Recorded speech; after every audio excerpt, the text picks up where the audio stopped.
Bom, nós vamos então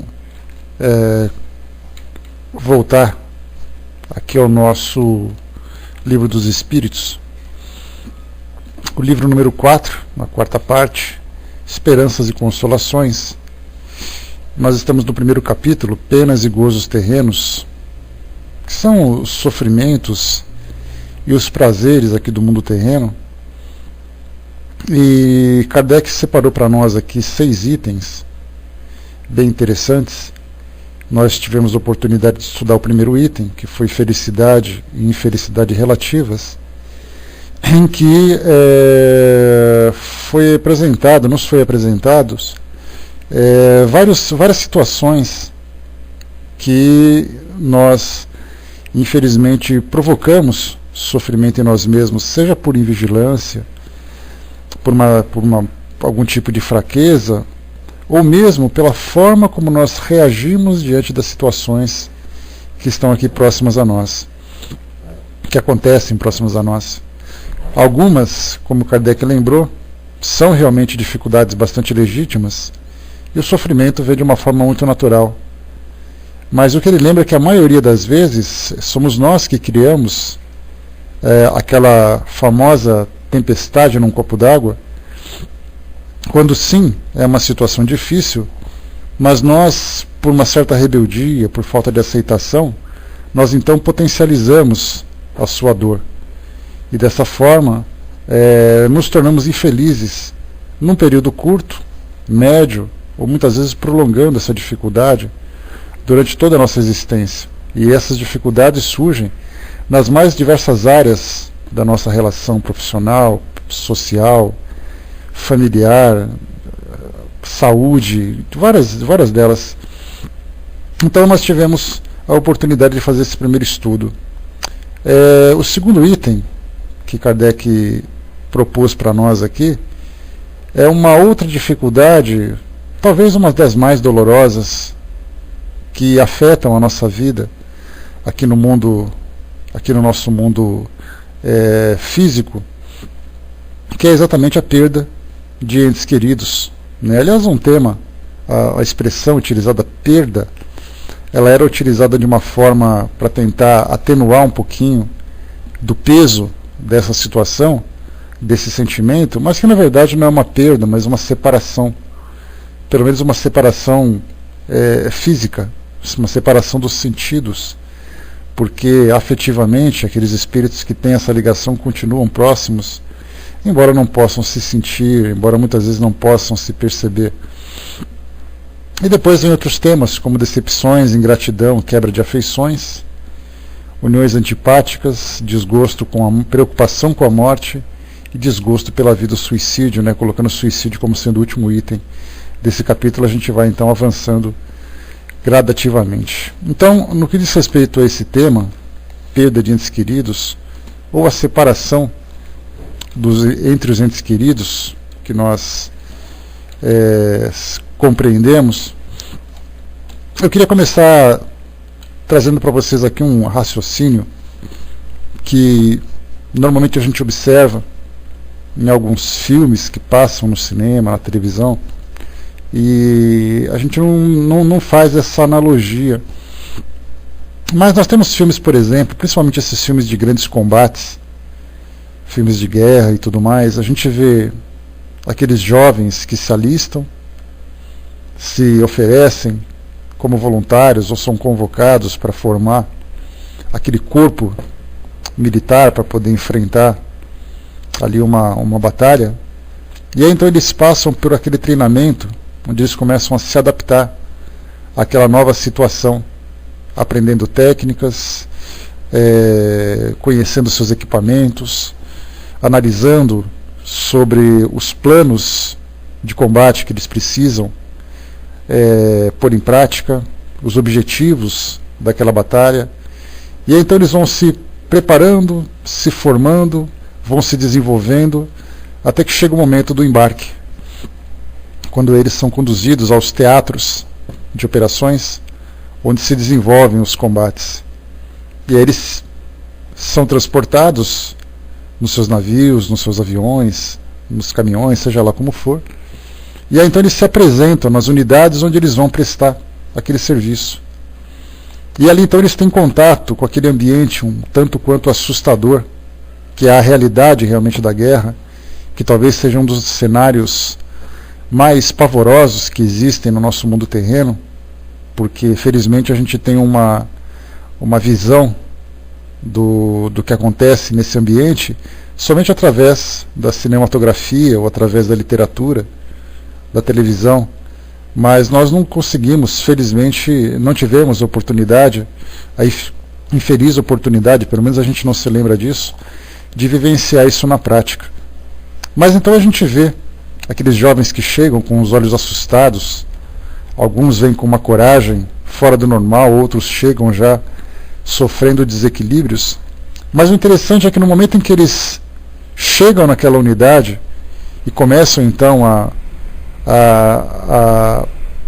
serem designados para essa ou para aquela função, um outro grupo de soldados mais veteranos começam a se preparar para voltar para aquele posto inicial de treinamento, porque eles merecem aquele descanso. Então, enquanto uns soldados chegam para o combate, outros que já fizeram o seu papel retornam então para aquela unidade inicial. E ali eles começam a se refazer, a fazer os tratamentos necessários, ali aproveitar um pouco mais daquela folga, daquela licença, enquanto os outros jovens vão ali. E conforme a guerra vai se estendendo, há então essa substituição daqueles que pereceram durante os combates, daqueles que voltaram feridos para fazer tratamento, aqueles que ganharam folga por mérito, e os outros vão chegando para poder recompor as fileiras que vão enfrentar.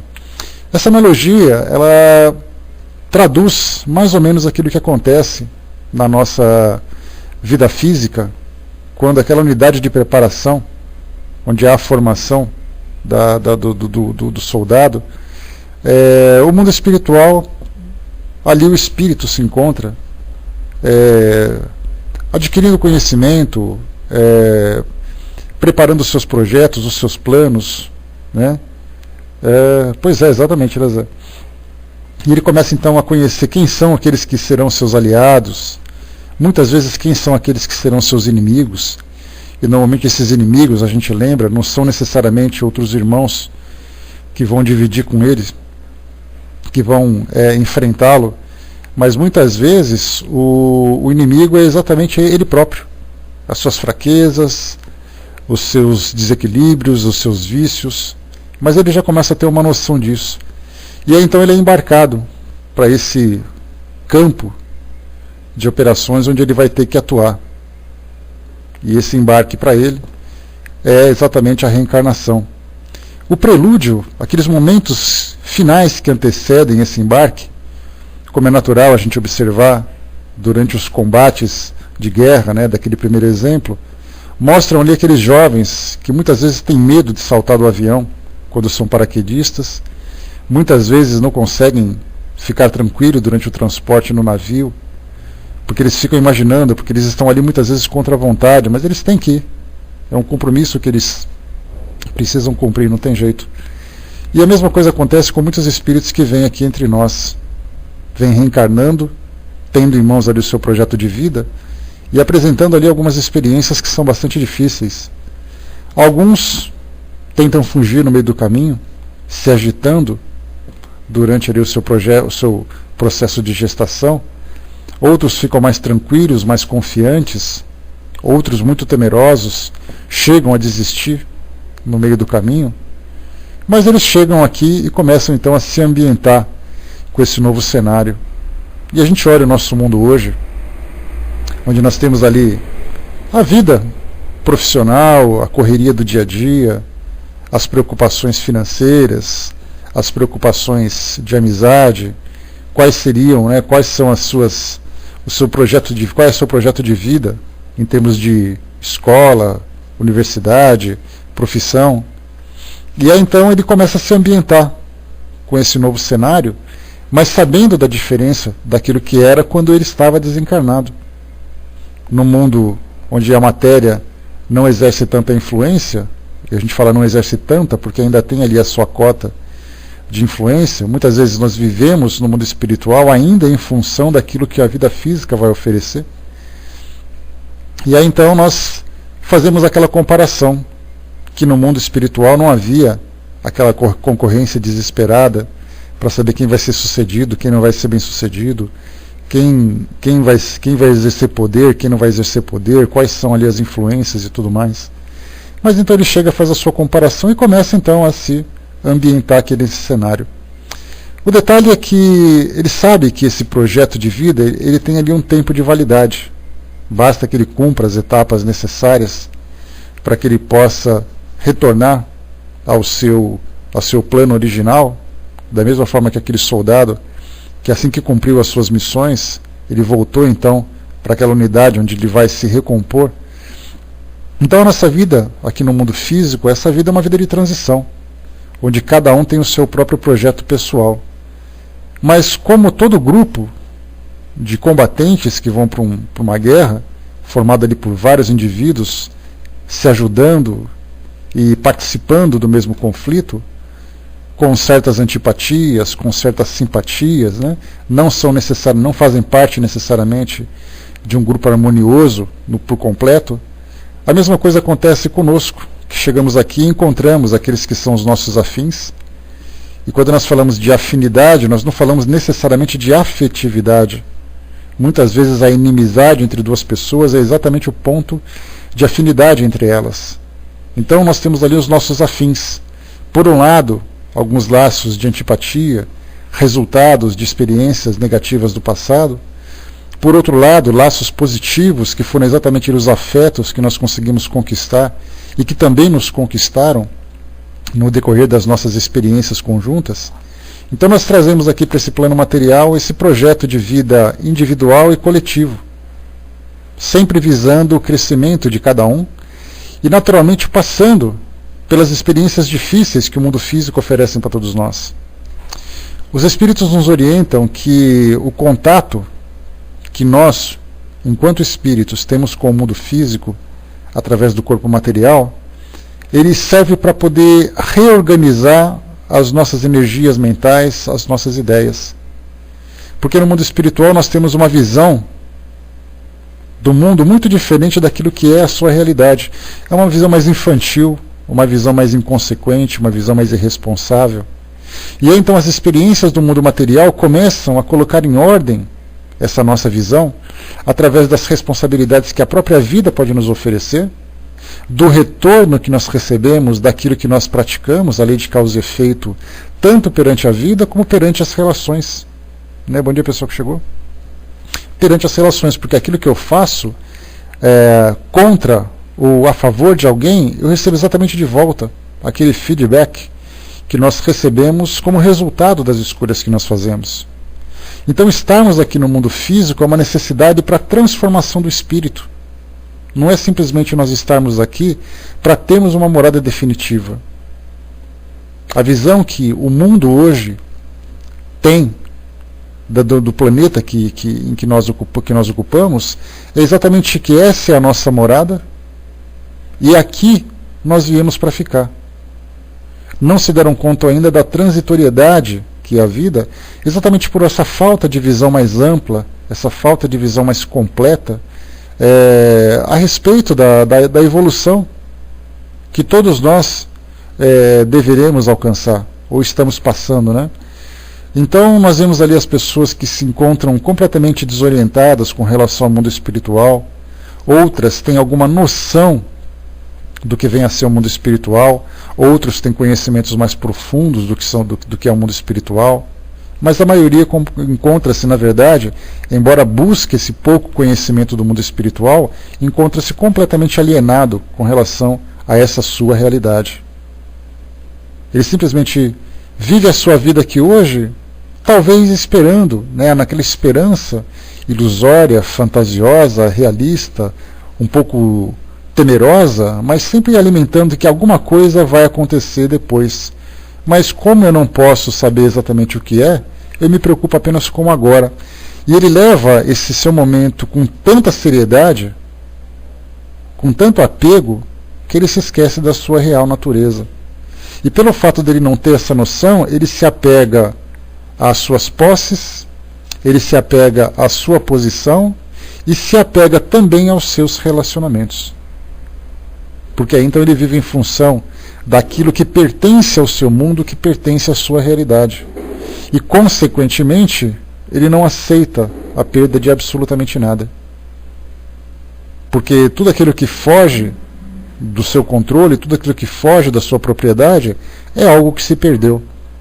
E toda vez que se perde alguma coisa, nós sofremos de alguma forma.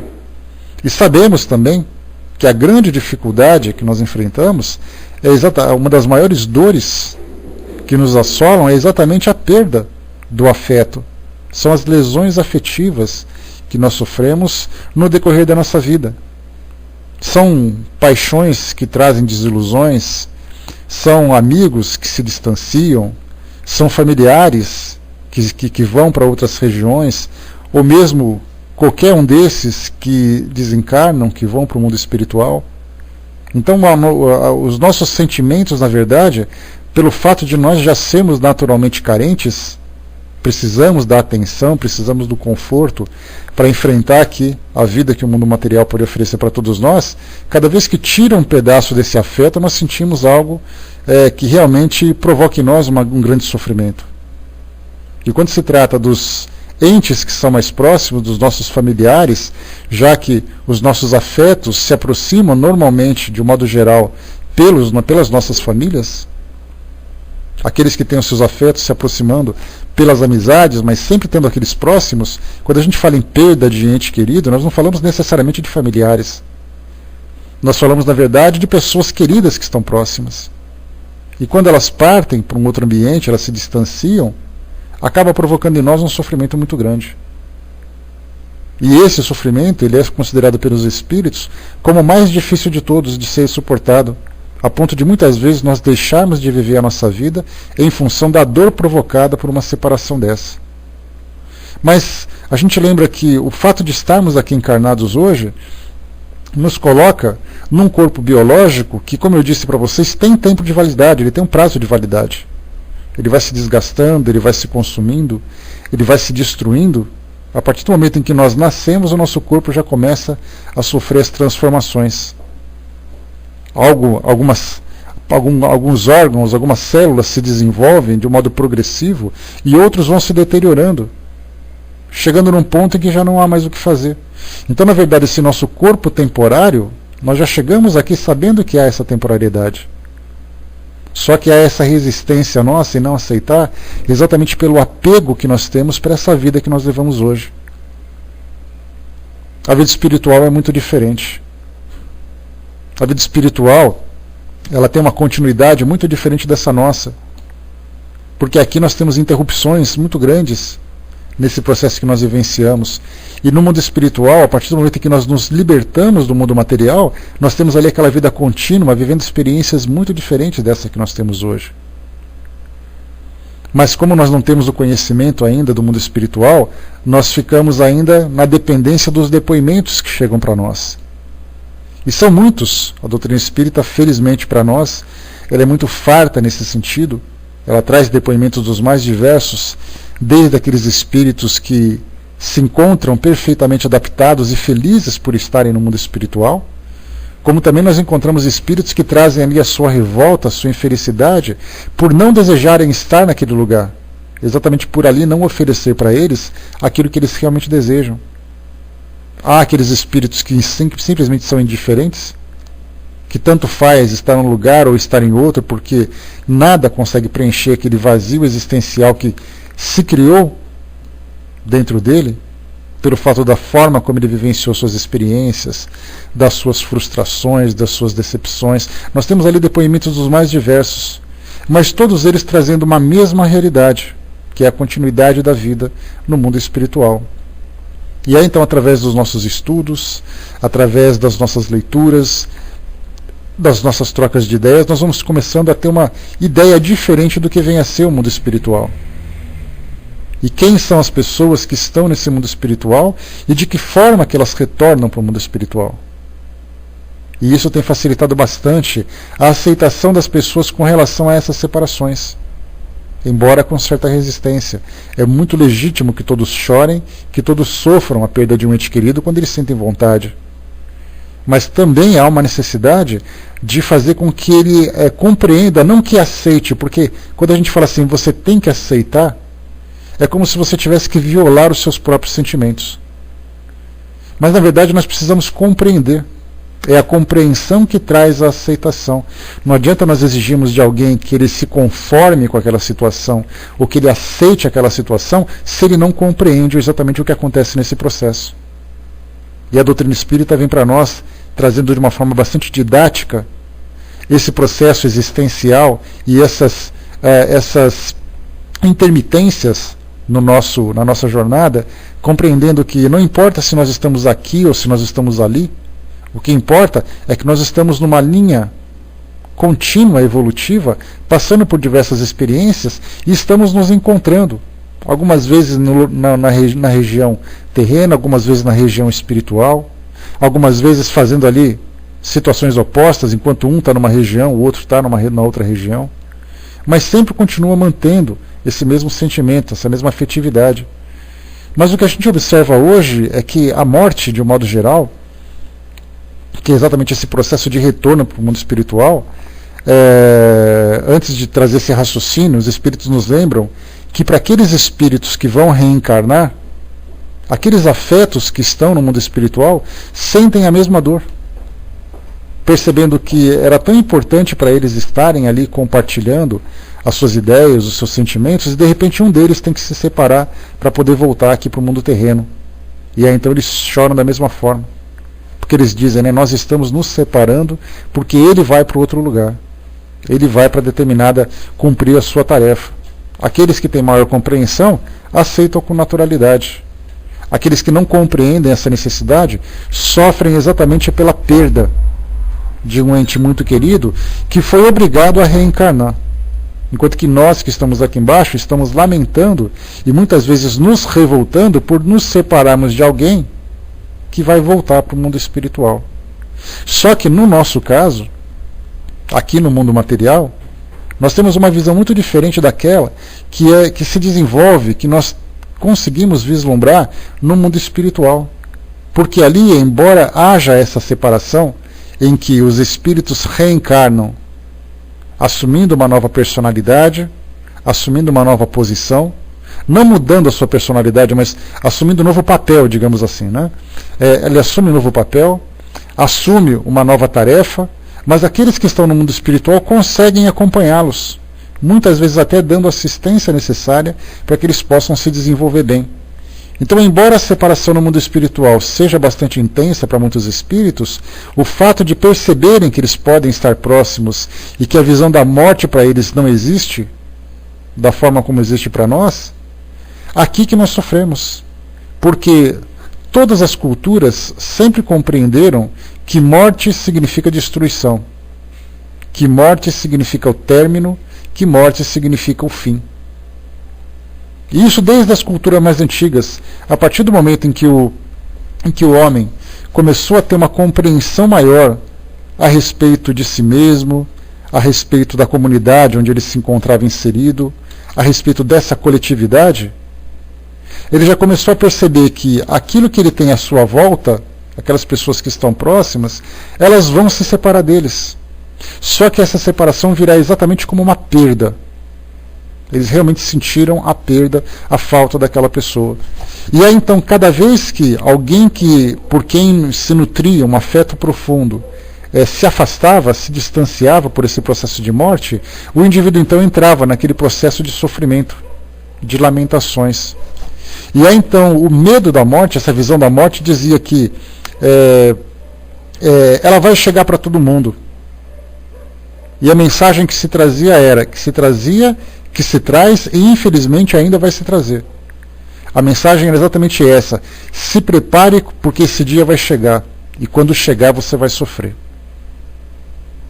E aí então, geração após geração, essa visão foi se mantendo, foi se propagando, foi se intensificando dependendo da cultura de que tratava dela, colocando, por exemplo, ali os rituais fúnebres, as roupas, as lamentações, tudo aquilo que a gente vê em toda a história, das pessoas carregando ali os seus mortos para aquele grande momento de separação definitiva, e ele vai viver aquela solidão porque ele vai perder e tudo mais.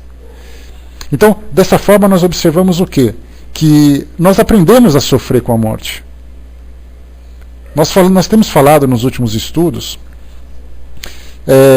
sobre uma necessidade muito grande que há do mundo trazida pelo mundo espiritual, de uma necessidade que nós temos de nos reeducarmos para podermos viver melhor. E essa reeducação, ela traz ali aspectos dos mais diversos. A reeducação da forma de se comportar diante da matéria, diante do consumo, a forma de se comportar diante das fraquezas morais. As nossas instituições precisam se transformar. O modo como nós nos relacionamos afetivamente com as pessoas precisa também ser reformulado, principalmente nesse sentido, porque a nossa relação ainda se sustenta principalmente pela paixão e pelo apego em vez do amor, fazendo com que as pessoas sofram intensamente por um sentimento que deveria ser engrandecedor. Lembrando também que a mesma coisa com relação às doenças, com relação à destruição, até mesmo aqui no Livro dos Espíritos nós temos a lei de destruição, uma lei extremamente válida e muito profunda, filosoficamente bastante rica para a nossa compreensão, porque aquilo que nós entendemos como destruição, os Espíritos nos passam como transformação. Então nada se destrói, tudo se transforma. Porque a destruição, no sentido de término, de finalização, de que nada mais tem utilidade, vai se modificando. Então a mesma coisa acontece com relação à morte também. Se a morte, a princípio, é destruição, exato, né, Décio? Lavoisier já falava sobre isso, na natureza nada se cria, tudo se transforma. E aí então a mesma coisa acontece com relação à vida. A vida jamais tem fim. A partir do momento em que o espírito é criado, ele se torna imortal. O espírito não é eterno, como é Deus, porque eterno é aquele que não tem começo e aquele que não tem fim. E quando se fala em imortal, significa que você foi criado e a partir dali a sua vida se estende para toda a eternidade, a partir do momento em que você foi criado.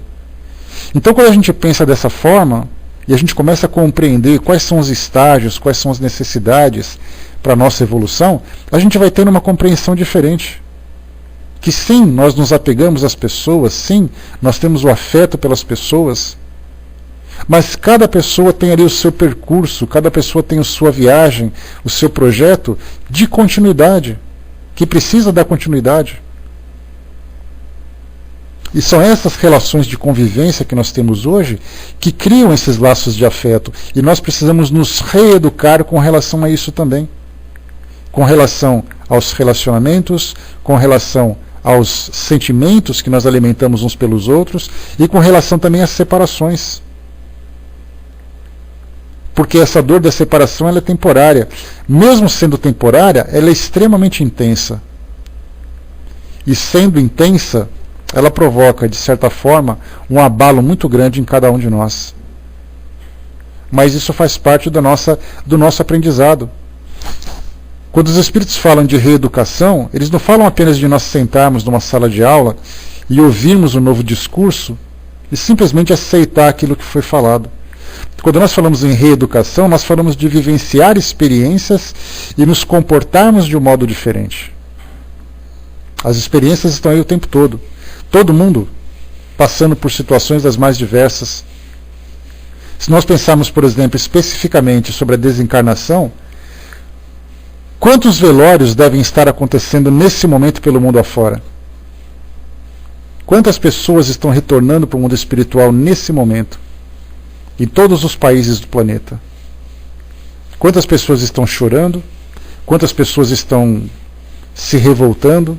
Quantas pessoas estão aceitando por compreenderem esse processo?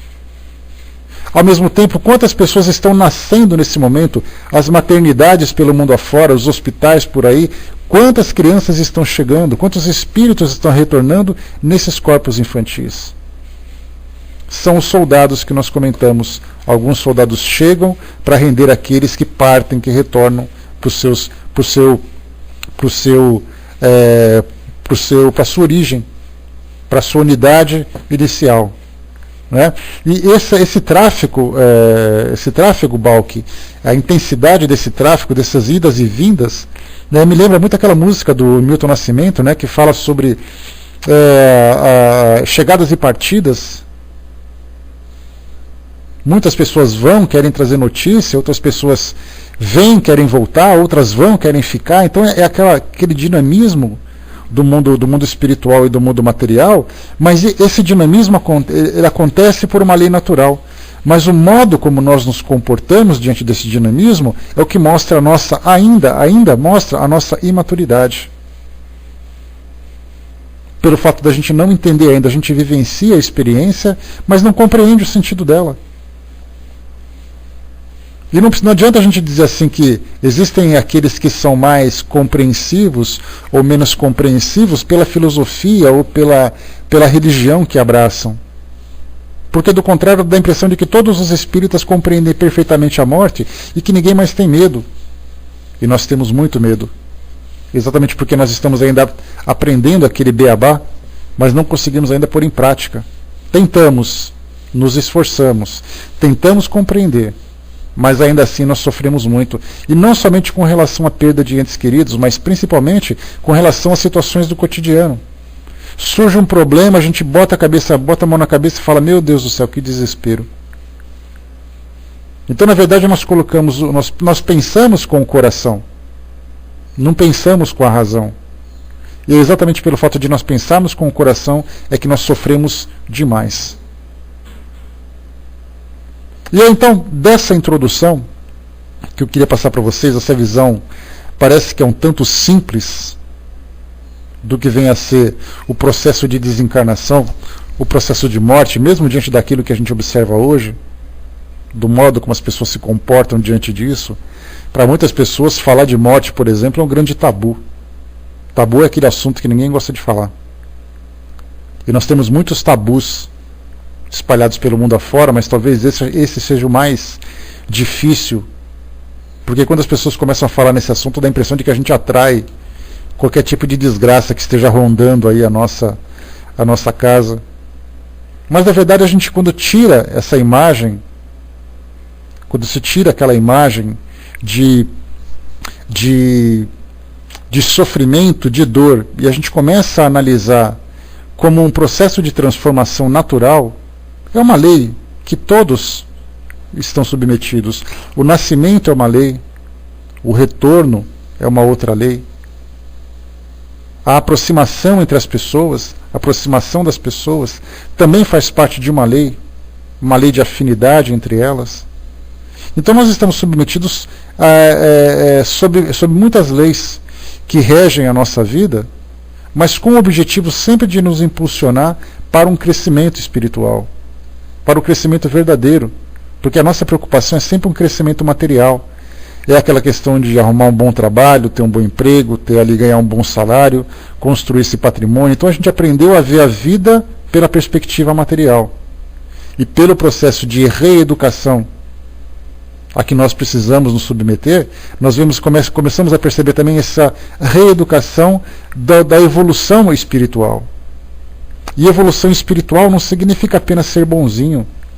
Porque dentro do meio espírita a gente tem uma mania de dizer que o espírito evoluído é um espírito bom. Sim, a bondade também faz parte dessa evolução, mas a compreensão, o desenvolvimento da inteligência, a mudança de atitudes, tudo isso faz parte desse processo evolutivo. E nós temos que observar sempre, você não é espírita para ser bonzinho. Você é espírita para ser esclarecido. O que você vai fazer com esse esclarecimento já depende de você. Com esse esclarecimento a gente começa a mudar uma série de atitudes exatamente por compreender o porquê das coisas. Por que eu tenho que agir dessa forma? Por que eu tenho que mudar a minha postura? Por que eu tenho que me controlar nesse ou naquele sentido? Mais ou menos aquilo que Santo Agostinho falava para nós. No Conhece-te a ti mesmo. Ele falava sempre, né? Bota a cabeça no travesseiro e começa a pensar em tudo aquilo que você fez no dia anterior. Se você recrimina alguma das suas atitudes, no dia seguinte você não faça de novo. E assim você vai se disciplinando, você vai se direcionando para fazer com que a sua vida fique regrada. Mas se nós não tivermos uma referência do porquê fazer isso, perde todo sentido. Por que eu tenho que fazer sacrifício? Você se lembra que a gente conversou? Para que eu tenho que me sacrificar para ser bonzinho? Qual é o objetivo disso? Então é necessário primeiro que nós nos esclareçamos. Quem somos, de onde viemos, para onde vamos e o que controla esse caos que nós vivemos hoje dentro da nossa perspectiva. O que controla tudo isso? É o acaso? As pessoas nascem por acaso e elas morrem por acaso?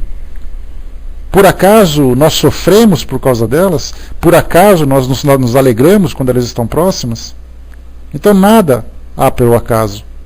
Tudo existe ali um sentido. O nosso objetivo existencial aqui no mundo material é exatamente buscar esse sentido. Compreender o porquê das coisas. E aí, compreendendo o porquê, a gente já começa a ver o mundo de uma forma diferente.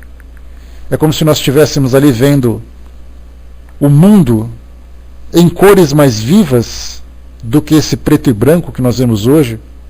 O preto significando sofrimento, o branco significando prazer. E aí então nós começamos a ver a vida com cores vivas, aquele mundo multicores, onde nós temos ali sensações, temos ali sentimentos dos mais diversos, que vão se desenvolvendo conforme a gente vai vivendo a vida. Então essa monocromia com que a gente vê a vida precisa se transformar para esse mundo multicor, essa policromia que se encontra aqui à nossa volta. E tendo essa compreensão, a nossa vida se transforma completamente. Nós nos comportamos diante da vida de um modo diferente.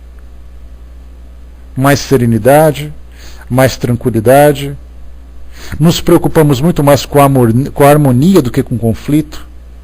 Nós preferimos muito mais a reflexão do que a impulsividade. Muito mais a paz do que a agressividade. Muito mais o equilíbrio do que as viciações. Muito mais o sorriso do que as lágrimas.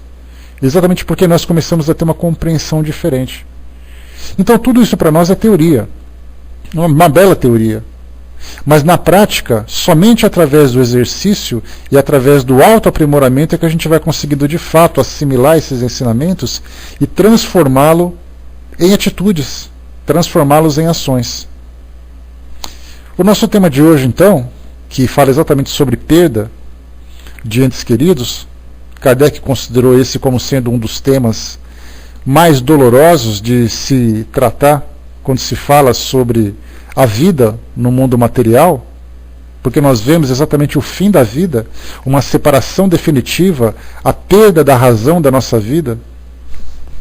Quando há a perda de uma pessoa próxima, quando há essa separação de uma pessoa próxima, que nós insistimos em rotular como a morte daquela pessoa, de uma forma tão dura, de uma forma tão insensível, aquela pessoa morreu. Então ela não existe mais. Só que na verdade não é assim. Essa pessoa simplesmente passou por essa fase de mudança pelas necessidades próprias que ela tinha. Ela precisava crescer de uma outra forma.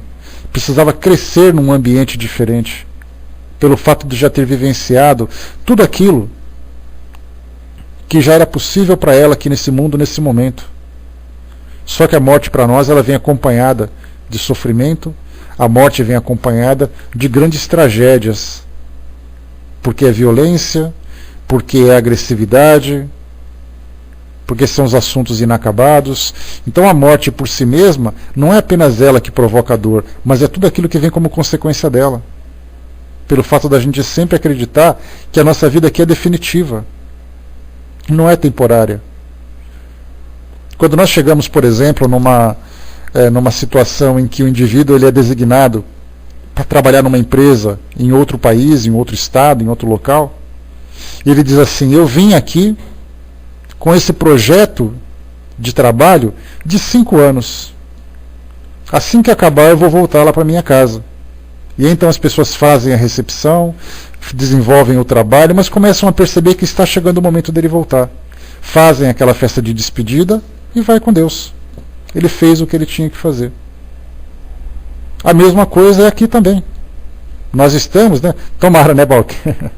né? Então, quando acaba ali o nosso momento, a nossa tarefa, nós simplesmente retornamos para dar continuidade naquilo que nós fizemos inicialmente. Então o Kardec fez umas perguntas para nós aqui, né? Pois é, tem alguns que duram mais, né, Hermes? Tem alguns que ficam presos durante mais tempo. Mas vamos lá, né? Então, o que nós temos aqui nessa questão 934, que é a primeira questão, são 3 questões que Kardec colocou para nós sobre perda de entes queridos, que aliás esse é um dos temas que os espíritos mais insistem em trabalhar, na questão das relações familiares, na relação da morte. Porque eles vão dizer, olha, nós não morremos, nós não desaparecemos, nós não deixamos de existir. Então eles dizem isso para nós, insistem em dizer isso, exatamente para que a gente acredite de fato que eles estão vivos. Para quando chegar o momento de nós passarmos por uma experiência semelhante, que nós tenhamos também essa convicção. Que nós sintamos a ausência da pessoa que nós amamos. Mas não soframos imaginando que ela simplesmente se perdeu para sempre.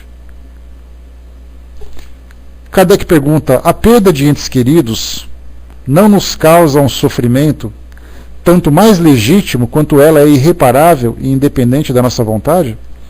Kardec falando exatamente disso. Não é um sofrimento que é legítimo e nós não temos como controlar? Os espíritos respondem, essa causa de sofrimento atinge tanto o rico como o pobre. É uma prova de expiação e lei para todos. Mas é uma consolação poderdes comunicar-vos com os vossos amigos por meios de que dispondes, enquanto esperais o aparecimento de outros mais diretos e mais acessíveis aos vossos sentidos.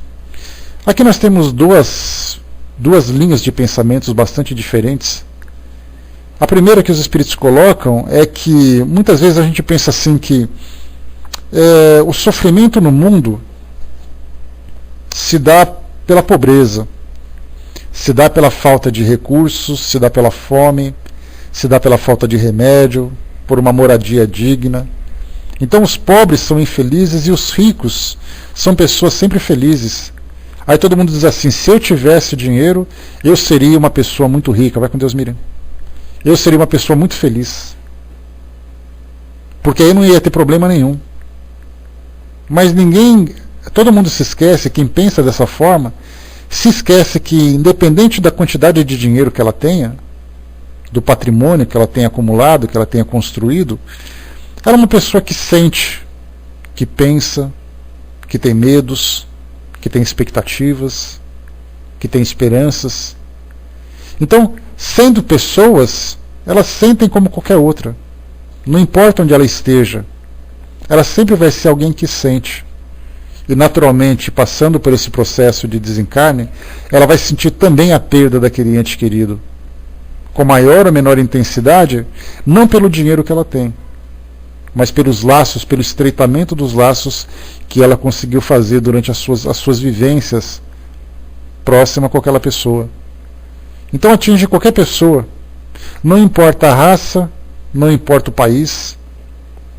Hoje nós vemos tragédias em estados aqui do Brasil, nós vemos tragédias em outros países pelo mundo afora, pessoas desencarnando de modo muito violento, e a gente olha com aquela tranquilidade falando assim, morreram mais 3, morreram mais 5. Joseph Stalin, que foi um dos grandes líderes soviéticos durante a Segunda Guerra Mundial, décadas de 30, 40, 50, naquele período, ele dizia assim que 10 mortes é uma tragédia, 1000 mortes é uma estatística. Então nós banalizamos esse sentimento de dor pela perda da morte, porque hoje nós vemos, 6 milhões de judeus morreram durante a Segunda Guerra Mundial, segundo as estatísticas, e mais, no total, 20 milhões de pessoas, entre civis e militares, morreram durante aquela tragédia. Aí a gente olha e fala, é interessante, muita gente morreu, então tá. Só que a gente se esquece, por exemplo, que uma família que morava numa pequena casa, numa esquina de qualquer rua, de alguma vila daquela região, teve ali um irmão que desencarnou, certamente é uma mãe que sofreu muito, teve ali um homem que desencarnou e certamente uma esposa e um filho, uma filha, sofreram muito por isso. irmãos, amigos, parentes. Então não importa a época, não importa o local, não importa o padrão de vida daquelas pessoas, o sentimento é o mesmo. E esse sofrimento ele é tão intenso exatamente pela falta de compreensão que as pessoas têm com relação a esse processo. Continuam ainda alimentando, adubando essa ideia de que a morte é a destruição e de que a morte ela é definitiva, ela é o término de tudo. Mas não. Isso porque a morte, de modo geral, ela sempre foi vinculada sempre a alguma tragédia. Raras são aqueles desencarnes em que as pessoas estão dormindo tranquilamente e de repente não acordam. Sempre tem ali uma doença que provoca um sofrimento muito grande, uma angústia. Aquele acidente que traz para nós uma visão bastante destrutiva, uma violência no meio do trânsito, coisa parecida. Então a morte está sempre ligada ao modo como ela acontece, e é por isso que ela se torna assustadora. E existe aquele ditado popular que diz assim que todo mundo quer morrer, mas todo mundo quer ir para o céu, mas ninguém quer morrer. Exatamente porque a morte para nós é assustadora, gera em nós essa expectativa pela falta de certeza daquilo que vem. Mas é um sofrimento que atinge a todos. E como os Espíritos colocam para nós aqui, ele é uma prova de expiação. Ou seja, sofrer essa experiência da perda de um ente querido, da separação, né? Coloca na justiça, filhinha. Essa falta de conhecimento do que vem acontecer depois é o que gera em nós essa grande preocupação. E aqui eles disseram então que a prova de expiação, essa necessidade de nós submetermos a dor dessa separação, é para nós um grande aprendizado. Muitas vezes, por nós não valorizarmos a presença, nós aprendemos com a separação. Não necessariamente com aquela pessoa que partiu, mas muitas vezes nós não valorizamos aquelas pessoas que estão próximas a nós, que nos valorizam, mas nós somos indiferentes. De repente nós temos alguém próximo do nosso afeto que desencarna, então nós temos que aprender a sentir a dor da perda para poder valorizar a presença daquelas que estão próximas. Isso porque os nossos sentimentos são sempre sentimentos ainda voltados para o interesse. Sem dúvida, é um grande aprendizado para todos, Balk. Porque dá a impressão de que somente quem fica que sofre. Quem parte também sofre, porque quem parte deixou para trás pessoas que amava. Então a gente aprende, na verdade, com a perda da presença da pessoa, com a separação dessa pessoa, a gente aprende a valorizar os momentos em que eles estavam presentes. Algumas vezes a gente vê, por exemplo, em velórios, felizmente foram poucos os que eu tive a oportunidade de participar. Tem uma família grande, né? A família está envelhecendo, né? Então a gente fica pensando que quando vier o primeiro, vai ali uma fila junto, né? Porque o pessoal já está atingindo idades avançadas. Mas a gente vê assim, observando, né, os velórios, aqueles momentos tão difíceis, que as pessoas se deitam sobre ali as urnas, sobre os corpos e choram copiosamente, desesperadamente por aquela perda. Mas no momento em que elas estavam juntas, encarnadas, convivendo no dia a dia, era uma relação extremamente difícil. Se amavam, sem dúvida nenhuma, mas não se compreendiam, não se aceitavam, não se ajudavam necessariamente. Simplesmente conviviam como se não houvesse, como se aquilo nunca fosse acabar, como se não houvesse nada mais para se desenvolver, para aprender com aquela convivência. E de repente ela sofre exatamente por isso. Porque ela percebe que ela perdeu alguém que era importante e não soube valorizar. E aí então ela começa a olhar à volta e começa a perceber que há outras pessoas importantes. E que essas pessoas importantes, mais dia ou menos dia, também vão partir. Ou ela parte antes dessas pessoas, mas mais dia ou menos dia, elas vão se separar. E aí então nós começamos a modificar o nosso modo de sentir, que é exatamente esse processo de maturação. Esse processo de amadurecimento dos nossos sentimentos. Por isso que os Espíritos colocam para nós, como eu comentei para vocês, que estarmos encarnados é para nós uma forma de evoluir. Porque nós nos submetemos às mais diversas experiências. E essas mais diversas experiências incluem felicidades e dores, conquistas e perdas.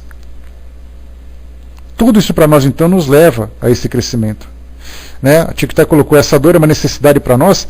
Todas as dores são educativas. Ninguém sofre por acaso. Nós sofremos por nós não compreendermos a situação, nós sofremos por nos revoltarmos contra aquela situação, ou nós sofremos para nos despertarmos diante de uma situação. Mas será que tem alguma forma de eu não sofrer aqui nesse mundo? Infelizmente, para o mundo de provas e expiações, nós sempre vamos sofrer. Mas a gente vai ter que viver aqui durante quanto tempo? Durante quanto tempo a gente quiser. Essa santidade que nós observamos naquelas personalidades católicas, aquela santidade de doação, aquela santidade de sacrifícios e tudo mais, fez com que elas alcançassem um nível evolutivo que elas não tivessem mais necessidades de vivenciar experiências dolorosas no mundo como o nosso. Mas a gente se pergunta assim: eu não preciso ser aquela pessoa religiosa, mas eu posso abraçar os seus princípios, a forma como ela se comportava diante da vida. E aí então, de imediato, a gente começa a se livrar de uma série de situações que nós estamos constantemente gerando aqui nesse nosso mundo, para facilitar o nosso desprendimento daqui. Enquanto nós estivermos aqui, seremos submetidos às experiências que aqui oferece. Então a necessidade para nós, a dor para nós nesse momento, sim, é uma necessidade. Só que é uma necessidade que, enquanto nós necessitamos, quando a gente não precisa mais, ela simplesmente deixa de existir. No livro Céu e Inferno, lá na segunda parte dos exemplos, que trata dos espíritos felizes, nós temos ali muitos espíritos que trazem um discurso de despedida para nós. E é muito interessante eles dizerem assim que cresceram, se desenvolveram, aprenderam o que tinha que aprender, colocaram em prática do modo correto tudo aquilo que deveria ser colocado, e já não precisam mais se submeter às experiências. A experiência de ter que lutar todos os dias para a sobrevivência, a experiência de ter que conviver com relações complicadas, a própria experiência da separação de um ente querido. Eles vão, na verdade, observar. Lavar prato, por exemplo, né, Sandra? Faz parte desse processo também. Então eles vão apenas observar a evolução daqueles que ainda não conseguiram alcançar aquele nível, aquele patamar de crescimento. Mas eles mesmos já conseguiram compreender de um modo diferente. Então, quer dizer, oportunidade todos nós temos. Só que, infelizmente, nós temos resistências. E essa dor, na verdade, é exatamente a nossa resistência de querer nadar contra a maré. Porque a maré vai nos levar exatamente para esse crescimento. A maré são as leis naturais, as leis divinas que estão sempre nos conduzindo para um objetivo. Mas em vez da gente nadar em favor da corrente, a gente quer se desviar para as bordas, a gente quer nadar ao contrário, a gente quer ficar se rebelando. A gente que fica incomodado com quem está nadando do nosso lado, aquela confusão toda. Então, na verdade, é só seguir o fluxo. A gente não precisa fazer muita coisa de diferente. Na verdade, para a gente poder se educar, para viver a nossa vida aqui no mundo material, a gente precisa de muito pouco. Só que é um muito pouco que precisa de esforço, de dedicação, de perseverança. E é aí que a gente cai nessa grande fraqueza, nessa grande dificuldade de estarmos aqui nesse nosso mundo de provas e expiações, se submetendo a essas mais variadas situações, essas dificuldades que nós criamos, essas dificuldades que vêm para o nosso aprendizado. Não me afogo porque tem gente me segurando, Sandra, senão você ia ver só. Você só ia ver as bolinhas subindo.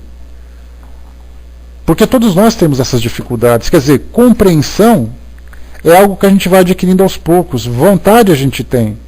Mas entre vontade e capacidade é outra história. Seria mais ou menos assim: nossa, eu tenho uma vontade de fazer uma faculdade de medicina. Ótimo, e você tem capacidade para isso? Eu tenho uma vontade de ser um espírito melhor, mas você tem capacidade para isso? E essa capacidade que eu falei para vocês envolve exatamente isso: o sacrifício, a doação, a contenção de impulsos, deixar de pensar em viver dessa ou daquela forma. Não estou mais preocupado com isso, não é de renúncia também. Eu não estou mais preocupado em viver dessa forma, eu quero viver minha vida de um modo correto. Só que o seu modo correto é diferente do modo correto das pessoas que estão à sua volta. Você está disposto a se submeter às críticas, a ser diferente daquelas pessoas? Basta a gente lembrar, por exemplo, a própria história do Chico Xavier. Aquela família grande, de vários irmãos, cada irmão com uma personalidade diferente, cada irmão com um objetivo diferente, com uma ambição diferente, e ele era taxado como coitadinho louco. E de repente o tempo foi passando, os irmãos foram se separando, cada um foi desencarnando, o outro foi para cá, o outro foi para lá. De repente ele estava seguindo aquele projeto de vida que ele tinha, não que ele tenha que ser endeusado, e não que ele tenha que ser admirado pelo trabalho que ele fez, porque ele fez aquilo que ele era capaz de fazer. E ai dele se não fizesse. Com a capacidade que ele tinha de fazer o que ele fez, imagine se ele fosse uma pessoa comum que não fizesse nada de diferente. Ele simplesmente ficaria devendo para a sua própria consciência e para a sua própria capacidade. Mas então naquele começo ele também foi rejeitado, ele foi discriminado, ele sofreu bullying na família, vamos dizer assim, fica mais fácil da gente entender. Sofreu bullying, perseguido, criticado, caluniado pela família, pela sociedade, simplesmente por ser uma pessoa diferente. Hoje ele é admirado pelo grande homem que ele foi, pela grande obra que ele realizou. Mas para poder alcançar a admiração, primeiro ele tem que passar pela realização. Se nós gostaríamos de ser admirados pela nossa nobreza, pelo nosso crescimento, nós temos que fazer por merecer. E é aí que está a questão. Qual é exatamente a intensidade das nossas ações? Qual é exatamente o resultado daquilo que a gente vem fazendo? Se é positivo, ou se é negativo, ou se simplesmente não tem valor nenhum. E como os Espíritos dizem para nós, não basta você não fazer o mal. Você não fazer o bem também é fazer o mal. E muitas vezes esse mal é contra nós mesmos. Porque grande parte do sofrimento, das tristezas, das decepções, não é pelo fato daquilo que a gente faz contra as pessoas, mas é por aquilo que a gente deixa de fazer a nosso favor. Eu estou angustiado porque eu não me conformo por aquilo que eu sou, é um problema meu. Eu não me conformo porque aquela pessoa não me ama, é um problema meu. Então a maioria dos problemas, na verdade, somos nós que criamos, pelo fato de nós não aprendermos a viver a vida de um modo correto. Como diz Roberto Carlos, é preciso saber viver. Porque a gente sempre quer fazer com que a vida seja do nosso jeito. Só que se a vida fosse do nosso jeito, nós interferiríamos na vida de todo mundo. Só que cada um quer viver a sua vida do seu jeito. E então a gente entra em conflito um com o outro, cada um querendo colocar as coisas do seu próprio modo, sendo que já existe um modo geral. O mundo não é regido pelas nossas regras. O mundo é regido por regras muito maiores do que nós, e somos nós que temos que nos aproximar dessas regras. Não nós queremos transformá-las para fazer com que elas sejam do nosso jeito. Tem aquele filme que chama O Todo-Poderoso, com Jim Carrey, né, e com me fugiu o nome do ator agora, o que fazia o papel de Deus, Morgan Freeman. Então aquele lá assim, né, o Todo-Poderoso, Deus quer tirar férias, e aí então ele escolhe cada um de nós, cada dia a gente vai ser Deus.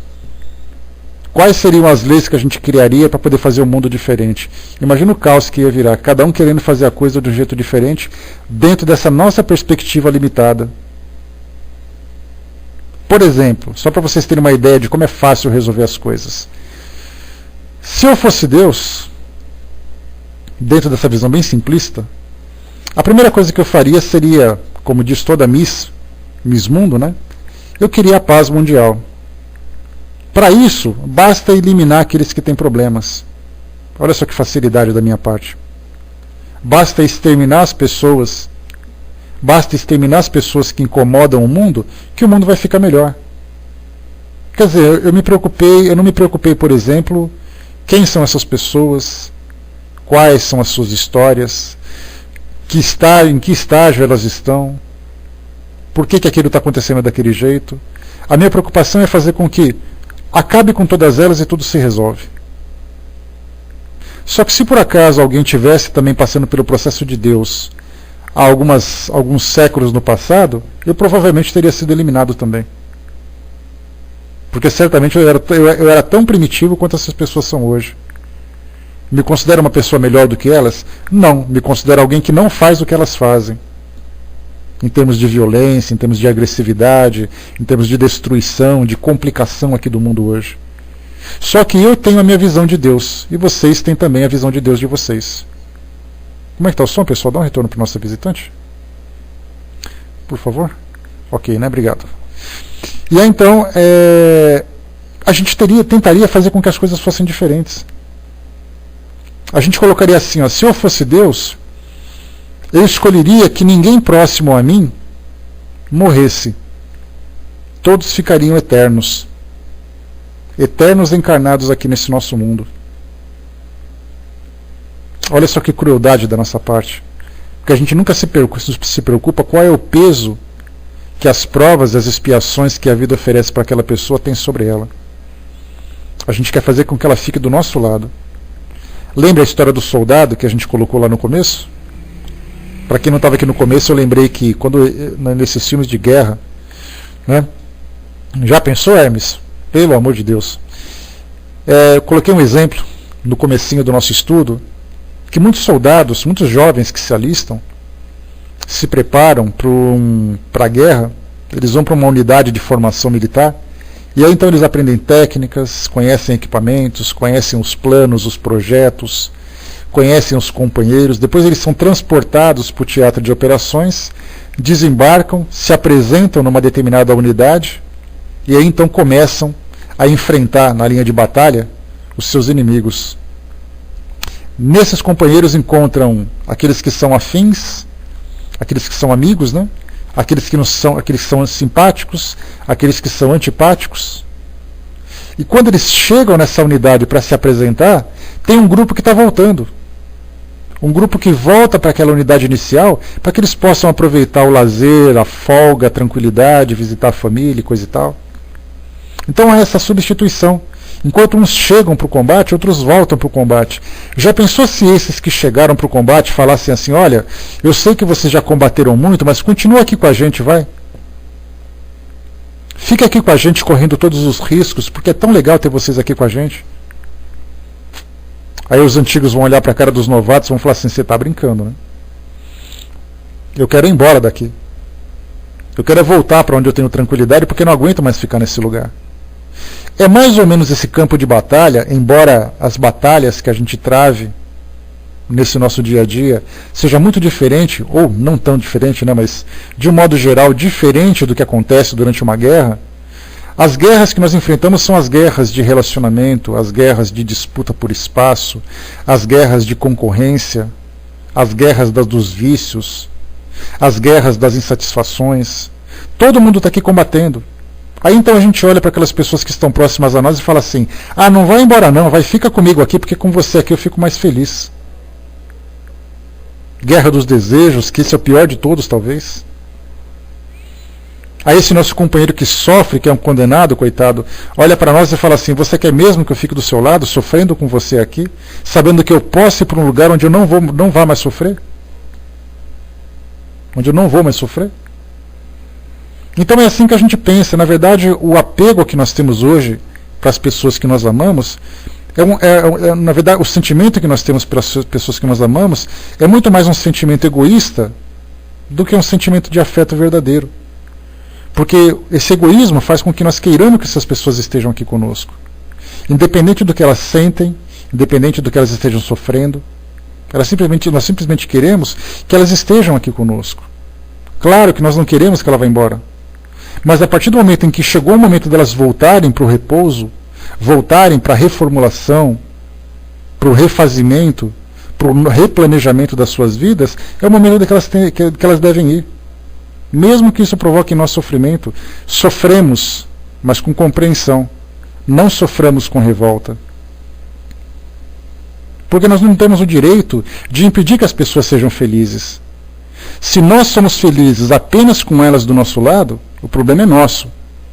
Mas se elas podem ser felizes, mesmo sentindo por nós o que sentem, mas num ambiente diferente, passando por experiências diferentes, é exatamente esse amor que vai fazer com que elas sejam libertas. Porque na verdade a gente lembra sempre que o amor ele não prende, o amor liberta. Então, assim, estamos juntos nesse momento, aproveitando cada instante da nossa experiência, da nossa vivência, mas que seja eterno enquanto dure, como diz o poeta. No momento em que nós tivermos que nos separar, essa separação será temporária, aí vem aquela compreensão que nós conversamos. É uma separação temporária, em que alguém vai na frente porque já terminou o seu trabalho, mas enquanto eu faço o meu trabalho eu continuo por aqui com a esperança de que eu vou reencontrá-la futuramente. E enquanto nós não estabelecemos uma convicção para esses ensinamentos que a doutrina traz para todos nós, nós continuaremos ainda alimentando sonhos e fantasias. Porque quando a gente olha assim para um filme, para uma novela, acabou uma novela recentemente que falava sobre isso, que mostrava as pessoas que desencarnaram e estavam sempre próximas. Aí a gente olha e fala assim, nossa, mas como é linda essa história. Que bacana que fosse, seria tão bacana se fosse assim. Só que é assim. Só que nós ainda continuamos dependendo da ficção para compreender a realidade. E nós já temos condições de vivenciar a realidade de um modo diferente. Basta apenas que a gente tenha ali paciência, coragem para poder vivenciar, para poder enfrentar essas situações e principalmente capacidade para compreender que isso faz parte desse processo esse processo existencial ao qual nós somos submetidos hoje. Fundamental para o nosso crescimento. Tic-Tac colocou, será a ignorância que nos leva ao egoísmo? Sim, a ignorância significa falta de conhecimento. Quando nós não temos conhecimento do que é a vida, do que a vida pode nos oferecer, é natural que a gente se comporte dessa forma. O egoísmo, ele é um ingrediente divino. Tudo que existe em nós, tudo, qualquer tipo de sentimento, qualquer tipo de valor que existe em nós, é um tempero que Deus colocou naquele preparo quando nós nos formamos. Só que cada um desses sentimentos, ele tinha ali a sua função. E a partir do momento em que ele deixou de ser útil, ele foi suprimido. O egoísmo, por exemplo, ele existe na nossa personalidade, mas ele teve muito mais intensidade numa época em que a gente precisava ter muita força de caráter para sobreviver. E isso significa, eu valorizo muito mais a mim. Então eu protejo aquilo que é meu, protejo os meus sentimentos, protejo as minhas posses, protejo a minha posição. Quando havia aquela individualidade. A partir do momento em que o homem foi evoluindo, ele foi se desenvolvendo, ele percebeu que ele não precisava ser tão rígido assim. Que ele já era capaz de compartilhar tudo com todos. E nós estamos nessa fase agora de aprender a compartilhar. Quando nós aprendemos de fato, a gente não vai pensar apenas em nós mesmos, porque egoísmo, como o próprio nome diz, é o culto ao próprio ego. O ego é aquele indivíduo que tem dentro de mim que diz assim, você é o cara. Aí como dizia Zé Bonitinho, né, eu me amo porque eu sou. Só que na verdade nós não somos mais. Nós somos pessoas comuns. Pessoas comuns, como outras pessoas comuns, todo mundo buscando crescimento. E aí então a gente começa a compartilhar experiências, compartilhar forças, exatamente para que todos possam se ajudar. E aí o egoísmo perde o sentido. Porque como é que eu posso esperar que o outro me ajude, se eu só quero que ele me ajude e eu não vou ajudá-lo? Então a gente tem que aprender a trocar experiências. E é exatamente essa fase que nós estamos vivendo agora nesse nosso mundo. Percebendo que quanto mais egoísta você é, mais sofrimento você provoca em você mesmo e nos outros também. E quando a gente começa a se libertar do egoísmo e entra no pensamento da fraternidade verdadeira, em que todos nós somos irmãos, em que todos podem dividir o mesmo prato, em que todos podem se sentar à mesma mesa, todos podem se servir do mesmo alimento, todos podem ser abrigados pelo mesmo teto, todos são cuidados pelo mesmo Pai, aí sim a gente vai conseguir viver de um modo diferente. Infelizmente, as religiões, que também precisam ser reformuladas, naquele processo de reformulação do mundo, as religiões também precisam aprender a pensar diferente. Porque as próprias religiões dizem assim, porque o meu Deus é mais forte que o seu. Porque eu vou para o céu e você não vai. Porque eu vou ser salvo e você não vai. Porque Jesus veste a camisa do meu time, mas não veste do seu. Então nós começamos a colocar rótulos naquilo que nós não temos o direito de pôr. Não temos nem o direito nem a capacidade. Isso nada mais é do que ignorância. Não porque Deus não ouve aquilo que você fala. Quem é você para dizer que Ele não me ouve? Eu falo com Ele do jeito que eu quero, quando eu quero, e se eu quiser falar com Ele também. Porque mesmo que eu não queira falar com Ele, Ele não vai deixar de me amar do jeito que Ele me ama. Isso mostra apenas o meu estágio de ignorância, a minha infantilidade. É aquela criança que senta no sofá com aquele bico caído, toda emburrada, brigado com o pai, e se esquece que ele está ali exatamente porque é o pai que está cuidando dele. Por isso nós temos que pensar sempre assim, quando lá no livro Gênesis, do Antigo Testamento, diz assim que Deus fez o homem à sua imagem e semelhança. Quando Deus fez o homem à sua imagem e semelhança, Ele falou exatamente da riqueza, da essência que nos compõe. Não que Deus se transformou em homem, mas nós que nos transformamos em essência divina. Porque se nós transformarmos Deus em homem, Deus vai pensar exatamente como nós pensamos. Deus vai ter preferências. Eu gosto mais desse, mas eu não gosto daquele. Esse meu filho não é comportado, então ele vai ficar no inferno por toda a eternidade, enquanto aquele outro vai ficar ouvindo música dos anjos aqui do meu lado. Esse pensamento que as religiões passam para as pessoas é um pensamento extremamente limitado, que mostra exatamente o egoísmo institucional, de acreditar que Deus privilegia uns e não os outros. Sendo que Deus é simplesmente Deus, nós que não compreendemos ainda a sua importância e a sua grandeza, e certamente demoraremos muito. Mas quando eu falo muito, vocês colocam com letras garrafais e com muitos us aí no meio dessa história. Porque a gente já tem muito que aprender. Por isso então, é o egoísmo que provoca em nós, é a ignorância, na verdade, que provoca em nós todos esses equívocos. É a ignorância que me destrói, é a ignorância que faz com que eu destrua as pessoas, é a ignorância que me deixa egoísta, é a ignorância que me deixa violento, vicioso, tendencioso, agressivo, crítico. Conhecereis a verdade, e a verdade vos libertará. E essa verdade são exatamente essas leis divinas que nós estamos tentando estudar no decorrer desses nossos estudos, na nossa vida de modo geral. Não é aqui com a gente na sala, não é no centro que vocês frequentam, mas é o esclarecimento que vocês buscam no dia a dia, através da reciprocidade. Aquilo que eu faço, eu recebo de volta. Se eu faço alguma coisa positiva, recebo um resultado positivo. Opa, já acertei um pouquinho do que é essa lei divina. Se eu fiz alguma coisa errada e recebo um resultado negativo, eu falo, puxa vida, errei de novo, esqueci o que é a lei divina. Então nós estamos aprendendo o tempo todo. É esse o objetivo de nós estarmos aqui. Ninguém veio para cá para poder voltar. Porque dá a impressão de que a gente encarna para poder aprender a desencarnar. Na verdade a gente aprende, tanto encarna como desencarna, para podermos ser pessoas melhores. Pessoas mais esclarecidas, mais compreensivas, mais amorosas.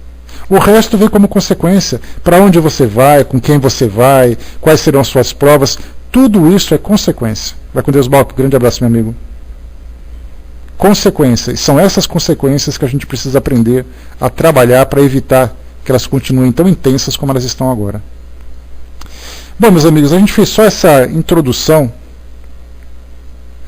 aqui no nosso estudo, e uma introdução que acabou virando estudo, né? Que era só para ser uma coisa mais curta, mais tranquila, mas que acabou se estendendo, né? Exatamente porque vocês falam demais, né? Então, a gente vai fechar por aqui, e na próxima semana a gente retoma a partir dessa mesma questão da 934, porque tem passagens interessantes aqui que falam principalmente sobre as consolações das comunicações com os espíritos, e isso merece um estudo particular. E eu vou tentar preparar uma coisa legal para a gente conversar sobre isso, sobre tudo aquilo que diz respeito às psicografias, ao efeito das psicografias na vida das pessoas, né, que é tão importante, tanto que filmes foram produzidos. Nós tivemos ali filmes, por exemplo, As Mães de Chico Xavier, As Cartas Psicografadas de Chico Xavier, 2 filmes que tocam muito nesse assunto, exatamente pela intensidade, por aquilo